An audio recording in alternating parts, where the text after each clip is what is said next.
नमस्कार दोस्तों, स्वागत है आपका हमारे चैनल टेल्स बाय यशु पर। यहाँ पर आपको मिलेंगी अनोखी और रोचक कहानियाँ।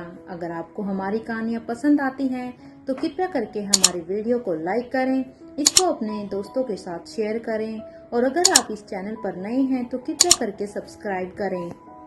आपका हमारे चैनल पर विजिट करने के लिए बहुत बहुत धन्यवाद। चलिए आज की कहानी का सफर शुरू करते हैं। पिछले एपिसोड में हम सब ने सुना था कि यहाँ पर रोहित अभी जो यहाँ पर किंग के गुरुदेव थे, यानी कि जो राजेश्वर पीरामल इन सब के गुरुदेव थे, अब यहाँ पर उसके आश्रम में आ जाते हैं। रोहित जब यहाँ पर आता है तो देखता है कि यहाँ पर ये जगह पूरी की पूरी खंडर बनी हुई थी और अब वो यहाँ पर गुरुदेव के उसी कमरे में आ जाता है जो पहले गुरुदेव का हुआ करता था।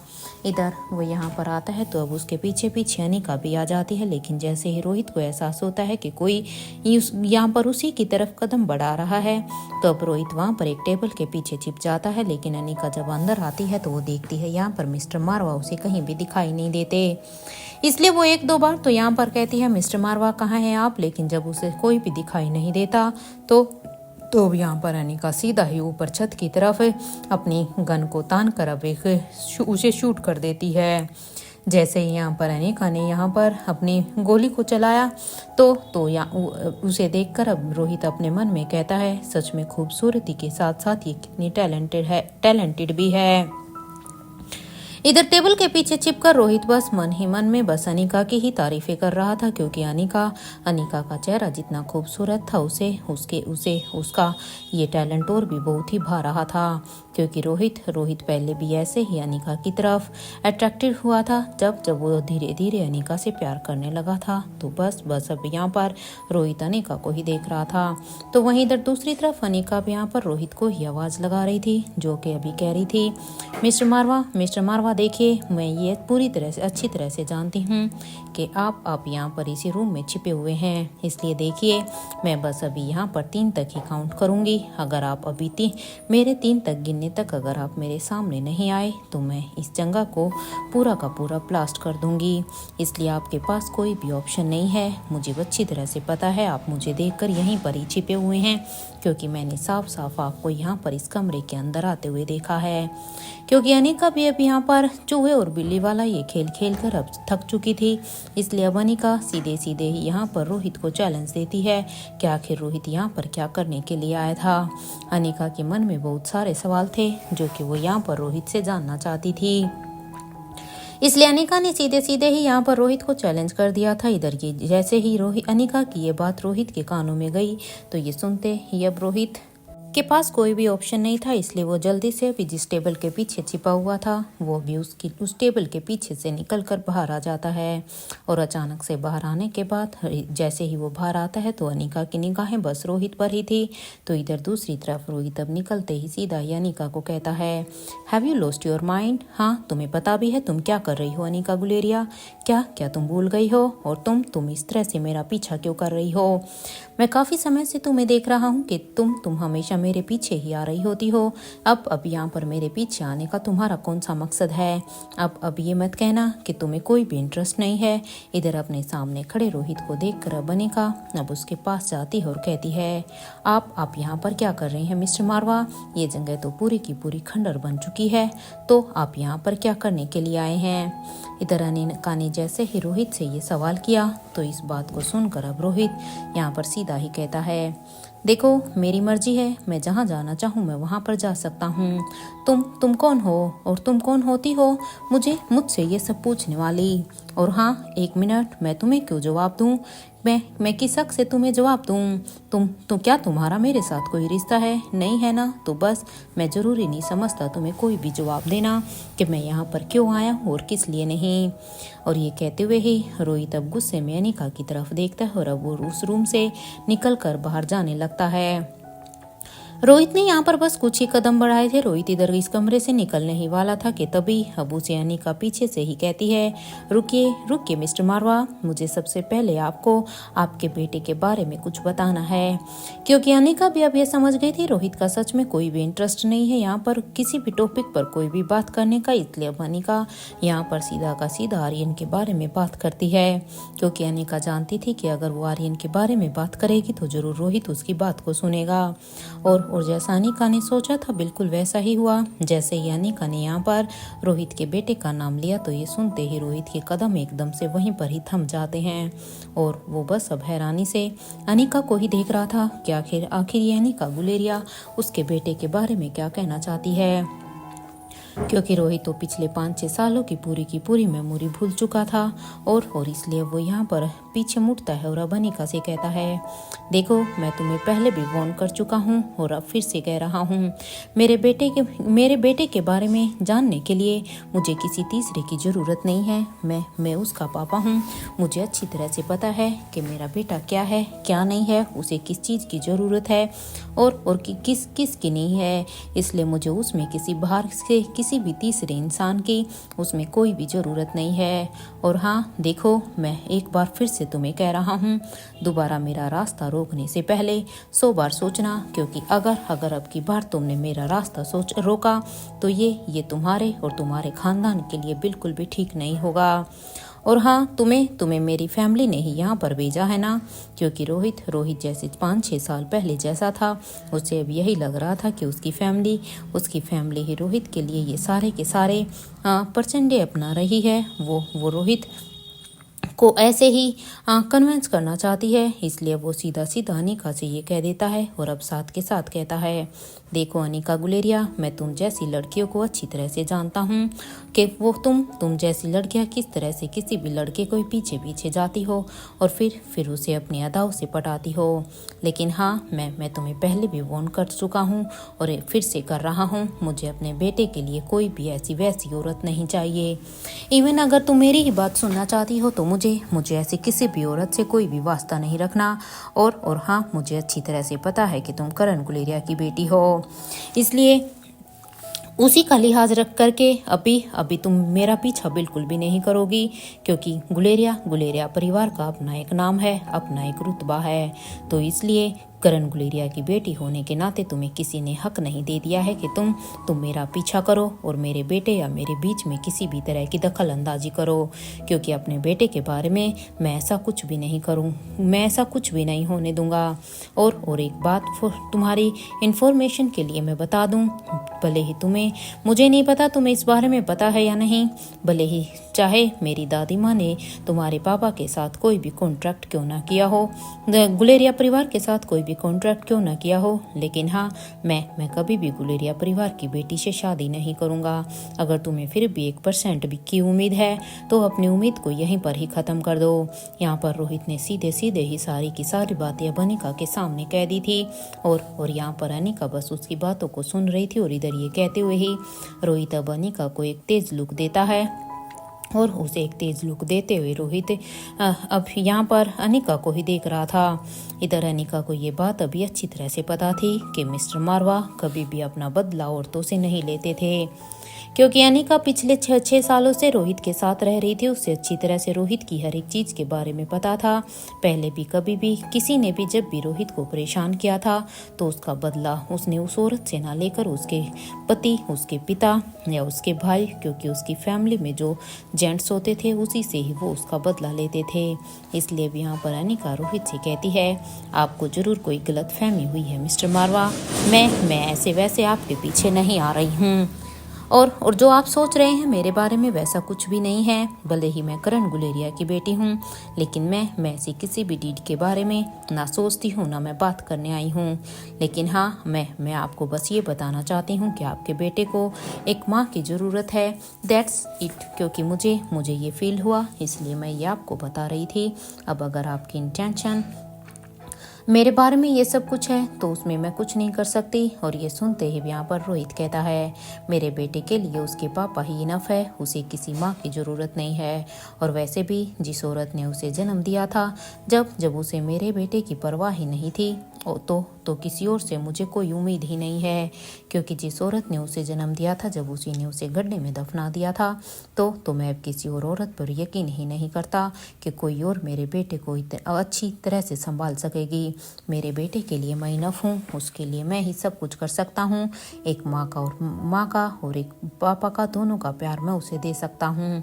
और ये कहते हुए ही रोहित अब वहाँ से जाने लगता है कि तभी अब अनिका भी अब उसे फिर से पीछे से आवाज़ लगा लगाती है। मिस्टर मारवा, कौन है आपके बेटे की माँ? क्या आप ये जानते हैं? इधर अनिका, जो कि उसके पीछे रोहित को ही रोकते हुए चल रही थी, ये सुनते ही यहाँ पर रोहित अब काफी परेशान हो जाता है, क्योंकि रोहित अनिका को कई बार फोन कर चुका था, लेकिन अनिका थी कि उसकी बात को सुनना ही नहीं चाहती थी। इसलिए रोहित अब यहाँ पर पीछे की तरफ मुड़ता है और अब अनिका को ही गुस्से से देखने लगता है। और क्योंकि रोहित को सच में गुस्सा बहुत आ रहा था, और अब वो गुस्से में ही अनिका से कहता है, it's none of your business Anika Guleria, इसलिए तुम अपने काम से मतलब रखो। ये ना तो तुम्हारा काम है, और ना ही मैं ऐसे किसी भी काम के लिए इंटरेस्टेड हूँ। मुझे जानना भी नहीं है कि कौन है मेरे बेटे की माँ, इसलिए अब तुम अपना काम करो। अब इसके बाद यहाँ पर रोहित अब फिर से वहाँ से गुस्से से अनिका की तरफ देख कर जाने लगता है। तो यहाँ पर अनिका अपनी तरफ से पूरी कोशिश कर चुकी थी कि वो रोहित से ये बातें करे, लेकिन अनिका अब देख रही थी कि रोहित तो सच में कोई भी उसकी बातों को सुनने के लिए इंटरेस्टेड ही नहीं है। इसलिए अनिका बस रोहित को जाते हुए ही देख रही थी।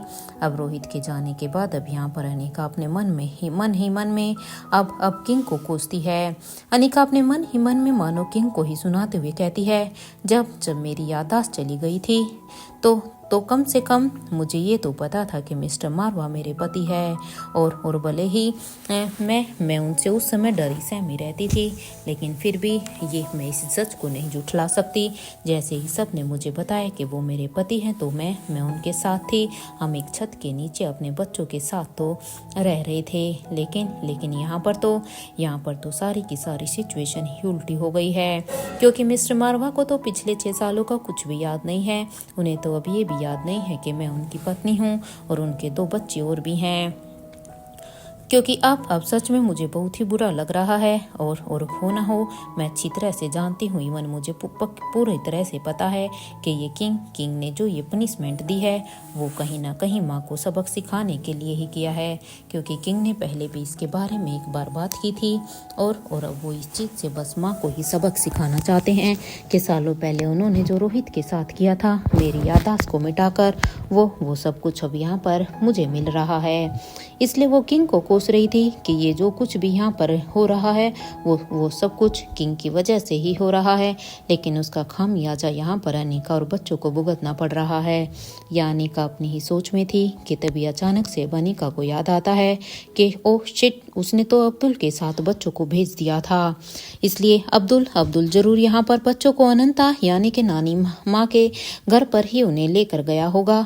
अगर मिस्टर मारवा वहाँ पर पहुँच गए तो फिर तो पता नहीं क्या होगा, क्योंकि मिस्टर मारवा जैसे ही वहाँ पर अपने घर पर जाएंगे तो उसे रिया और अलेक्जेंडर दोनों ही वहाँ पर मिलेंगे। तो फिर तो यहाँ पर सच में सिचुएशन और भी क्रिटिकल हो जाएगी, और मेरे लिए और बच्चों के लिए सिचुएशन को संभालना और भी मुश्किल हो जाएगा, क्योंकि हम अभी मिस्टर मारवा को सच्चाई बता भी तो नहीं सकते। यही सब सोचकर अब अनिका जल्दी से अब अपने कदमों को आगे की तरफ बढ़ा देती है, क्योंकि अनिका रोहित के पहुंचने से पहले वहां पर अनंता के घर पर पहुंचना चाहती थी, ताकि रोहित के पहुंचने से पहले वो रिया और अलेक्जेंडर को पीछे के रास्ते से लेकर निकल जाए।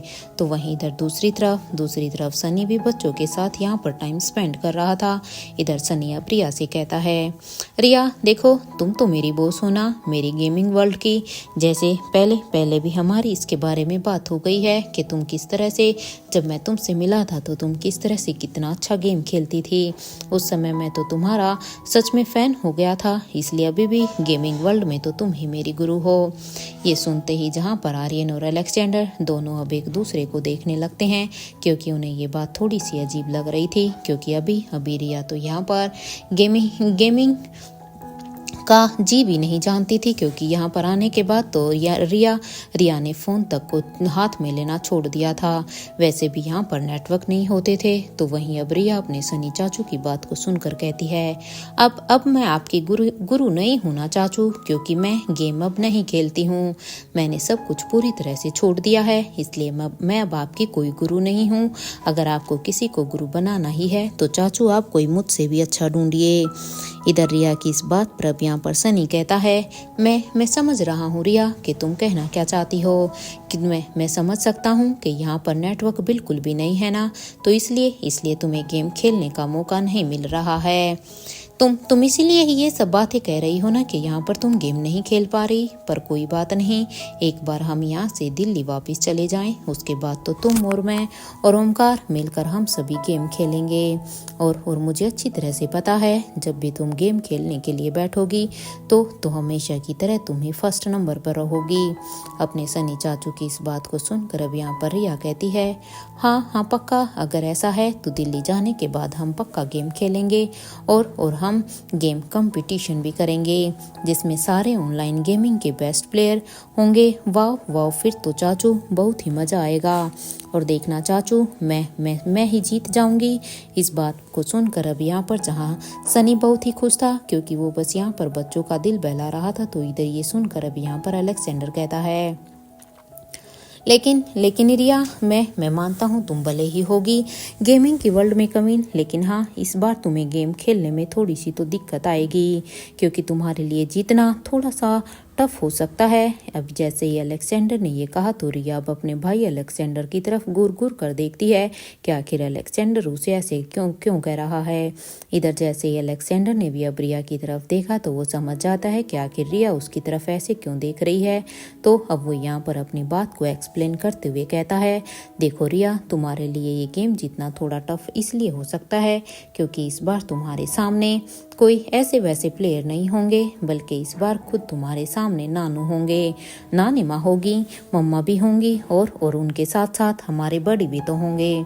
सो रिया देखो, नाउ कंपटीशन इज टफ, और इन चारों को एक फाइट देना तुम्हारे लिए बहुत ही मुश्किल होगा ये गेम जीतने में।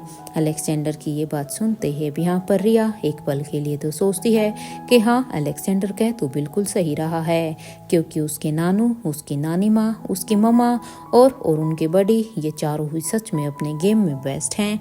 तो इसलिए अब ये सब सोचने के बाद वो मन ही मन ये सोचती तो है, लेकिन अब वो यहाँ पर अलेक्जेंडर को कहती है, तुम मुझे इन लोगों के नाम से डरा रही हो क्या अलेक्जेंडर? हाँ देखो, भले ही ये अपने गेम में बेस्ट हैं, लेकिन देखो ये गलत बात है।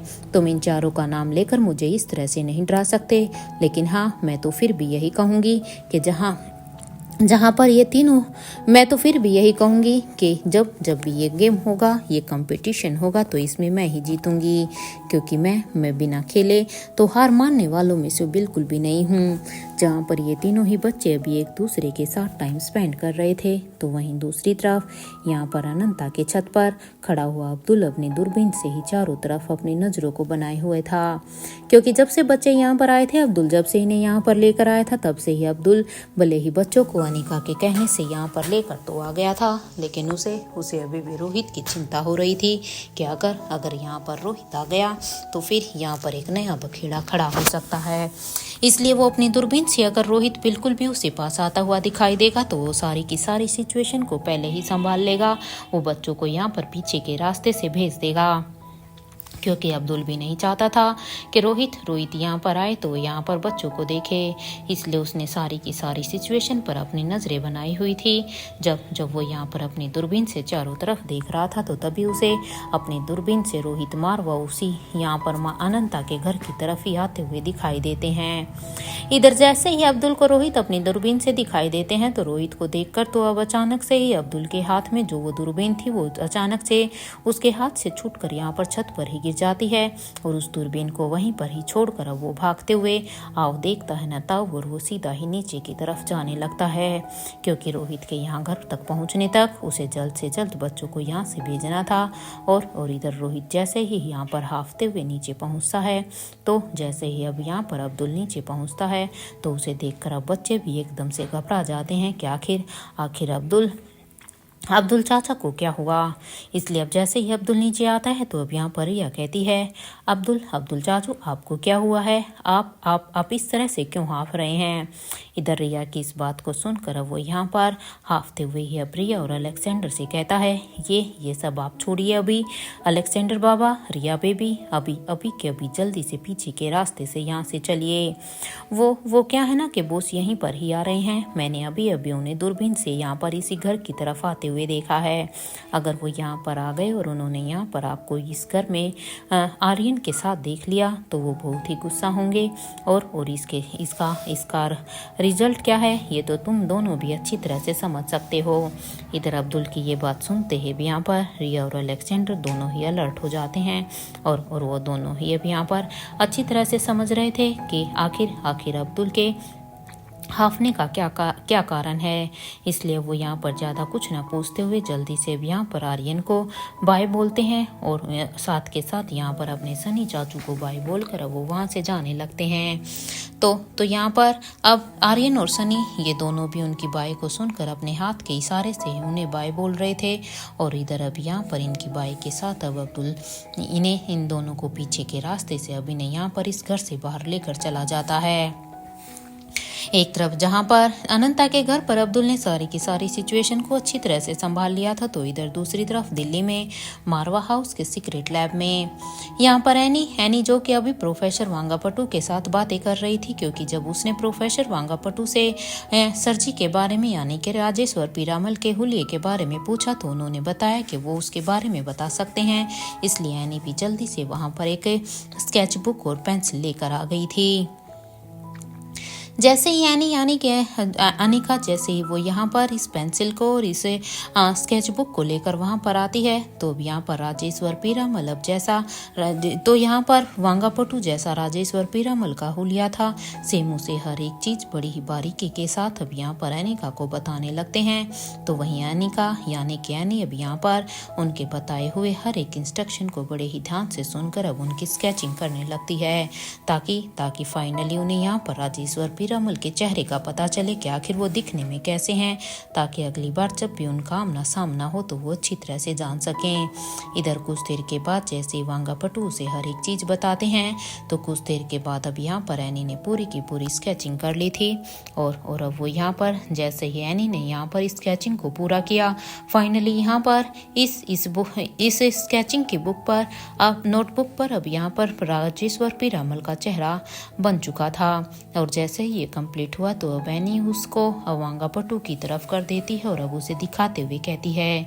क्या यही है राजेश्वर पीरामल, देखिए क्या मैंने बिल्कुल सही बनाया है। इधर जैसे ही यानी ने ये कहा तो ये बात को सुनकर अब प्रोफेसर वांगापटू अब उस स्केच की तरफ देखते हैं जिसे अब यानी ने बनाया था और अब उसे देखते हुए ये यहाँ पर वो अचानक से कहते हैं हाँ यही है राजेश्वर पीरामल। अब तुम मुझे उस भीमेश्वरी गांव में बने उस रहस्यमय शिव मंदिर तक पहुंचा सकती हो क्या। देखो मेरा वहाँ पर उस भीमेश्वरी गांव में जाना बहुत ही ज़रूरी है। अब यहाँ पर प्रोफेसर वांगापटू की ये बात सुनते ही एनी जो कि अनिका थी वो अब कहती है ठीक है मैं आपको वहाँ पर भेज सकती हूँ, लेकिन क्या आप वहाँ पर सेफ रहेंगे, क्योंकि देखो ये भी तो हो सकता है ना कि राजेश्वर पीरामल फिर से आप तक पहुँच जाए और वो फिर से आपके साथ वही सब करे जो वो पिछले काफ़ी सालों से आपके साथ करता रहा था। वहाँ तक कोई भी नहीं पहुंच सकता है। देखिए अगर वो वहीं पर पहुंच गए तो अब यहाँ पर प्रोफेसर वांगापटू उसकी बात को सुनकर कहते हैं नहीं इस बार ऐसा नहीं होगा, क्योंकि मैं जहाँ पर जा रहा हूँ वहाँ तक कोई भी नहीं पहुँच सकता है। उस मंदिर पर शिव का आशीर्वाद है और वो सीढ़ियाँ तो बस शिव के भक्तों के लिए ही हैं। इस बात पर अब यहाँ पर एनी कहती है ठीक है अगर आपकी यही इच्छा है तो मैं आपकी इच्छा को पूरी कर देती हूँ, मैं आपको वहाँ पर लेकर जाती हूँ। तब तक आप अपने बेटे से मिल लीजिए, क्योंकि आपका बेटा आपसे मिलने के लिए काफ़ी देर से इंतज़ार कर रहा है। एक बार आप उनसे मिल लीजिए, उसके बाद हम वहाँ पर चलते हैं। और ये कहते हुए ही एनी वहाँ से निकल जाती है। तो वहीं जैसे ही एनी के जाने के बाद क्योंकि यहाँ पर बाहर उस कमरे के बाहर यहाँ पर ये सभी इंतज़ार कर रहे थे, प्रीति कृष्णन ये इंतजार कर रहे थे, साथ के साथ जॉन भी। तो जैसे ही कृष्णन ने यहाँ पर एनी यानी कि अनिका को देखा तो अब यहाँ पर कृष्णन अनिका से पूछते हैं क्या वो पूरी तरह से ठीक है। तो अब यहाँ पर एनी अब यहाँ पर बाहर आकर कहती हैं कि हाँ आप एक बार अंदर जाइए और आप एक बार अब अपने पापा से बात कर सकते हैं। इधर जैसे ही एनी ने कृष्णन से ये कहा तो कृष्णन भी अब जल्दी से इस कमरे में आ जाते हैं और वो अपने पापा को ऐसे देखकर उसकी आंखों में एक नमी आ जाती है, क्योंकि आज अपने पापा को बिल्कुल सही सलामत देखकर कृष्णन काफी इमोशनल हो जाते हैं। क्योंकि जब उन्होंने अपने पापा की इतनी खराब हालत देखी थी तो वो एक पल के लिए उन्हें खोने से डर गए थे। और अब वो यहाँ पर अपनी नम आंखों से ही अब अपने पापा को कहते हैं, पापा पापा आप ठीक हैं। इधर कृष्णन की इस बात पर प्रोफेसर वांगापटू कहते हैं, हाँ मैं पूरी तरह से ठीक हूँ। अब तुम भी यहाँ से अपने घर जाओ और अपना ख्याल रखना, क्योंकि देखो मुझे अभी भी बहुत काम है। मुझे पूरा यकीन है कि दुश्मनों की नज़र तुम पर हमेशा ही रहेगी, इसलिए देखो अपने घर पर जाने के बाद अपना काम पूरी की पूरी सावधानी से करना, उनको किसी भी तरह का कोई भी शक नहीं होने देना, इसलिए तुम अपना ख्याल रखना। इधर ही प्रोफेसर वांगापटू की इस बात को सुनकर अब कृष्णन कहते हैं, पापा देखिए अब आप इस एज में कहाँ जाएंगे। आप अब मेरे साथ क्या घर नहीं चलेंगे क्या? आप तो इस तरह से बातें कर रहे हैं जैसे आप अब भी मुझे छोड़कर फिर से जा रहे हैं। प्लीज़ आप मेरे साथ घर पर चलिए ना। कृष्णन की इस बात को सुनकर अब प्रोफेसर वांगापटू कहते हैं, मैं घर पर रहता कब था बेटा? हाँ, कभी यहाँ तो कभी वहाँ, इसलिए मैं भी वहाँ पर नहीं जा रहा हूँ। वैसे भी अब मुझे मेरी मिट्टी बुला रही है, मैं वहीं पर ही जाना चाहता हूँ। अब मुझे जाना होगा। और देखो बेटा, मैं उम्मीद करता हूँ कि तुम यहाँ पर सब कुछ संभाल लोगे। ये सुनते ही यहाँ पर कृष्णन कहते हैं, पापा मैं आपसे प्रॉमिस करता हूँ कि मैं यहाँ पर सब कुछ संभाल लूँगा। मैं किसी को भी किसी भी तरह का कोई भी शक नहीं होने दूंगा। लेकिन अगर मुझे आपसे मिलना हुआ तो इस बात को सुनकर अब प्रोफेसर वांगापटू कहते हैं, तो शिव को याद करना, मुझे एहसास हो जाएगा, क्योंकि जब भी तुम मुझसे मिलना चाहो तो उस समय तुम अपने पूरे मन से शिव को याद करना, तो मुझे उसका सिग्नल मिल जाएगा। इधर दूसरी तरफ अब यहाँ पर सीक्रेट लैब से होकर सीधा ही अब अनिका और रोहित के रूम की तरफ जाने लगती है। और इधर वो जैसे ही यहाँ पर रोहित और अनिका के रूम में आती है तो अब उसे याद आता है कि उसे बच्चों के क्लोन को कुछ गाइडेंस देनी थी, क्योंकि बच्चे यहाँ पर मारवा हाउस में बच्चों की जगह यहाँ पर जो उनके क्लोन बनाए गए थे, जो एक बार अनिका ने बनवाए थे, वो यहाँ पर रह रहे थे ताकि किसी को भी किसी भी तरह का कोई भी शक ना हो। और यही सब सोचकर एनी अब उस रूम से बाहर निकलकर अब सीधा ही बच्चों के रूम की तरफ जाने लगती है। एनी जब यहाँ पर बच्चों के रूम की तरफ जा रही थी तभी उसे सामने से चिराग आता हुआ दिखाई देता है। चिराग को अपनी तरफ ही आता हुआ देखकर अब एनी कहती है, चिराग तुम यहाँ पर सब ठीक तो है ना? अब एनी की इस बात पर अब यहाँ पर चिराग कहता है, मैडम वो मुझे आपके साइन चाहिए थे, क्योंकि यहाँ पर एनी अभी भी अनिका के मास्क में थी, इसलिए चिराग को अभी भी वो यहाँ पर अनिका ही नज़र आ रही थी। और इसलिए यहाँ पर चिराग साफ कहता है कि उसे यहाँ पर बिजनेस के लिए जो प्रपोजल है उसके लिए उन्हें उसके कुछ नेसेसरी साइन चाहिए थे। और हाँ, आपका कल का शेड्यूल ये है, क्योंकि आजकल यहाँ पर मारवा हाउस ऑफ कंपनी को एनी यानी कि अनिका ही संभाल रही थी।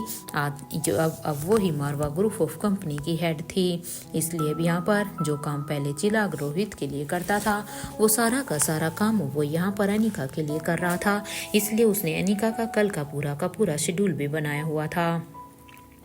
इधर कल के शेड्यूल को पूरी तरह से स्टडी करने के बाद अब यहाँ पर एनी कहती है, कल की मीटिंग तुम संभाल लो चिराग। वो क्या है ना कि मुझे कल पेरिस के लिए निकलना है। राजमहल में कुछ इम्पोर्टेंट काम है, इसलिए कल का जो जितनी भी मीटिंग है, जो भी शेड्यूल तुमने बनाया है, मैं वो कल अटेंड नहीं कर पाऊंगी। आई होप कि तुम अच्छी तरह से कर लोगे। इधर एनी की ये बात सुनते ही यहाँ पर चिराग कहता है, क्या मैं भी आपके साथ पेरिस चलूं?